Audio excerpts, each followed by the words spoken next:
നിവൃത്തികൾക്കിടയിൽ ഒരു ഗീതകം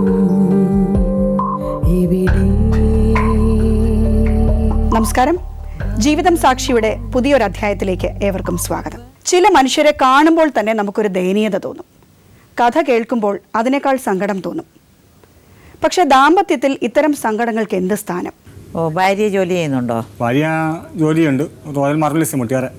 മാർബിൾസിൽ എന്ത് ജോലിയാ അവിടെ? അവിടെ ടൈൽസിന്റെ ഇതൊക്കെ കണക്കൊക്കെ നോക്കുന്നത്. എത്ര നാളായി കല്യാണം കഴിഞ്ഞിട്ട്? ഇപ്പോൾ 7 വർഷമായി. 7 വർഷമായിട്ട്. ഇപ്പോൾ പിരിഞ്ഞ് താമസിക്കുകയാണ്. 2 വർഷമായിട്ട് പിരിഞ്ഞ്. എന്താ കാരണം? കാരണം എന്ന് പറഞ്ഞു കഴിഞ്ഞാൽ പുള്ളിക്കാരത്തി ഞാൻ ഒത്തിരി പ്രാവശ്യം ശ്രമിച്ചു നോക്കിയായിരുന്നു വീട്ടിൽ കൊണ്ടുവരാൻ വേണ്ടിയിട്ട്. ഓഹോ. ഏത് നിങ്ങളുടെ സ്വന്തം വീട്ടിലോട്ടോ? അവിടെ ആരെ കൊണ്ട്? അപ്പം വീട്ടിലെ ചാച്ചനും അമ്മയും മാത്രമേ ഉള്ളൂ. 2 പേര് മാത്രമേ ഉള്ളൂ? വേറെ ആരും. വളരെ പ്രായമുള്ളവരാണോ? ഒരു ചാച്ചന് ഒരു 80 വയസ്സുണ്ട്, അമ്മയ്ക്ക് ഒരു 76 വയസ്സുണ്ട്. നേരെ ഇവിടെ പറഞ്ഞ് കൊണ്ടുവരാൻ വരണ്ട, ഞാൻ നാളെ വരികയെന്ന് പറഞ്ഞു. എവിടെ? വേറൊരു സ്ഥലത്താണോ അവർ ജോലി? റോയൽ മാർബിൾസിലാണ് ജോലി ചെയ്യുന്നത്. പക്ഷെ ഇവിടെ വീട് തൊട്ടടുത്താണ്. അവിടെ പോവാം, അവിടെ താമസിക്കുന്നു. അപ്പം കൊച്ചിനെ അവർ കൊണ്ടുപോയി. കൊച്ചിനെ കൊണ്ടുപോയി. ജോലിക്ക് പോകുമ്പോൾ കൊച്ചിനെ കൊണ്ടുപോകും. കൊച്ചിനെ കൊണ്ട് അന്ന് പോയി. അപ്പം എനിക്ക് ബൈക്ക് ഉണ്ടായിരുന്നു, ബൈക്കെ കൊണ്ടുപോയി അന്ന് കൊണ്ടാക്കി വെച്ച് ഞാൻ ഇങ്ങനെ പോകുന്നു. ജോലിക്ക് പോകാൻ വേണ്ടി എന്ന് പറഞ്ഞിട്ടാണ് അവരുടെ വീട്ടിലേക്ക് പോയത്. അതെ, ജോലിക്ക് പോകാമെന്ന് പറഞ്ഞിട്ടാണ്. അവൾ അങ്ങനെ പറയുന്നു, എന്നോട് ഇങ്ങനെ പറയുന്നു. അപ്പം ഞങ്ങൾ ഓർത്തത് അവരുടെ കുടുംബ പ്രശ്നം. അപ്പം ഷീന വന്നു കഴിഞ്ഞപ്പോൾ ഞങ്ങൾക്ക് മനസ്സിലായി ഷീനയുടെ സ്വഭാവം എന്ന് പറയുമ്പോൾ ഒരു ഇച്ചിരി തൻ്റെ ഇടമുള്ള സ്വഭാവമാണ് ഷീനയ്ക്ക്. അത് നമുക്ക് സംസാരത്തിൽ നിന്നും ഒക്കെ നമുക്ക് തന്നെ മനസ്സിലാവും. അത് കഴിഞ്ഞ് ഒരാഴ്ച കഴിഞ്ഞപ്പോഴത്തേക്ക് ജോബി ഒരു ദിവസം വീട്ടിൽ വന്നപ്പോൾ എന്നോട് പറഞ്ഞു, ചേച്ചി പറയുമല്ലോ ഞാൻ എല്ലാം കേൾക്കണം അനുസരിക്കണമെന്ന്. അപ്പോൾ ഞാൻ എന്തോ പറഞ്ഞപ്പോഴത്തേ അവൾ എന്നെ തല്ലിയെന്നും പറഞ്ഞ് ഇവൻ പറഞ്ഞു. നിങ്ങൾ സ്നേഹമായിട്ട് പോകണം, സ്നേഹമായിട്ട് നീ അവളോട് സഹകരിക്കണം എന്നും പറഞ്ഞുകൊണ്ട് ഞാൻ പറഞ്ഞു കൊടുക്കാറുള്ളായിരുന്നു. അത് കഴിഞ്ഞ് 1 മാസം ശരിക്കും പറയണേ ഷീന ഈ വീട്ടിൽ 1 മാസം തികച്ച് നിന്നിട്ടില്ല. എൻ്റെ അവിടെ രാത്രി മുഴുവൻ അവിടെ താമസിച്ചു. അവിടെ ഞാൻ നേരം വെളുത്ത് എഴുന്നേറ്റ് പോയി. അപ്പോൾ കൂടെ ആരെങ്കിലും ഉണ്ടായിരുന്നു? ഞാൻ ഒറ്റയ്ക്കായിരുന്നു. ഒറ്റയ്ക്ക് ഉണ്ടായിരുന്നുള്ളൂ. ജോലിക്ക് പോയിക്കൊണ്ടിരുന്ന ആളാണോ? ഇല്ല, ഒരു 70 വയസ്സ് കഴിഞ്ഞാൽ പിന്നെ അങ്ങനെ ജോലിക്ക് പോയിട്ടില്ല. അച്ഛൻ കയറി പിടിച്ചു എന്നുള്ളത് സത്യമാണോ? ഇല്ല, അച്ഛൻ അങ്ങനെ പിടിക്കില്ല. പിന്നെ ഈ പെണ്ണ് എന്തിനാ അങ്ങനെ കള്ളം പറയാൻ കാരണം? കള്ളം പറയുന്ന ഇവിടെ അങ്ങനെ കള്ളം പറയുന്ന കാരണം എന്ന് വെച്ച് കഴിഞ്ഞാൽ ഇവർക്ക് ആരോടെങ്കിലും വൈരാഗ്യം ഉണ്ടെങ്കിൽ അവളുടെ പേരങ്ങ് ചേർക്കും. പേര് വേദനിപ്പിക്കണം. അച്ഛനോട് എന്താ വൈരാഗ്യം? അച്ഛനോട് വൈരാഗ്യം എന്ന് വെച്ച് കഴിഞ്ഞാൽ അച്ഛൻ ഇവളുടെ കൊച്ചിന് തല്ലും, ഈ മൂത്ത കൊച്ചിന് തല്ലും.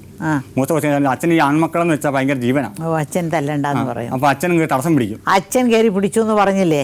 അപ്പൊ നിങ്ങൾ എന്താ മറുപടി പറഞ്ഞത്? ഞാൻ പറഞ്ഞു അച്ഛനത് ചെയ്യല. കാരണം എനിക്കറിയാം ഇത്രയും പ്രായമുള്ള മനുഷ്യനെ ഏറ്റിക്കാൻ പറ്റാത്ത മനുഷ്യൻ എന്നെ കയറി പിടിച്ചെന്ന് പറഞ്ഞാൽ നീ എങ്ങനെയാ നീ പറയണെന്ന് ചോദിച്ചു. അതൊരിക്കലായിരിക്കില്ല, വേറെ എന്തോ കാരണമുണ്ട്. വേറെ കാരണം എന്ന് പറഞ്ഞു കഴിഞ്ഞാൽ പിന്നെ ഉള്ളത് മറ്റേ അളിയൻ ഒരു ദിവസം ഞാൻ അമ്മയായിട്ട് വഴക്ക് പിടിച്ചപ്പോൾ ഇവിടെ അമ്മയെ തല്ലി. ആര് തല്ലി? ഭാര്യ. നിങ്ങളുടെ അമ്മയെ തല്ലി? എന്നെ ഞാൻ കട്ടിലെ കിടക്കുമായിരുന്നു.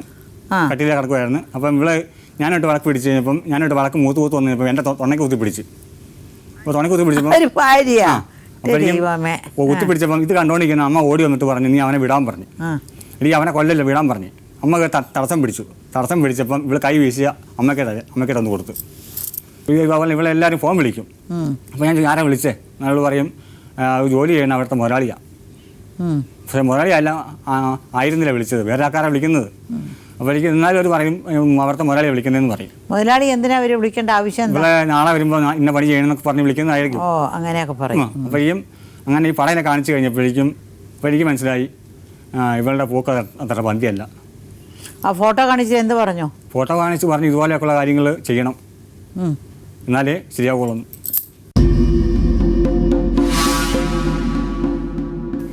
അവരെ എപ്പോഴും കൂടെ താമസിപ്പിക്കാനാണ് നിങ്ങളുടെ ആഗ്രഹം?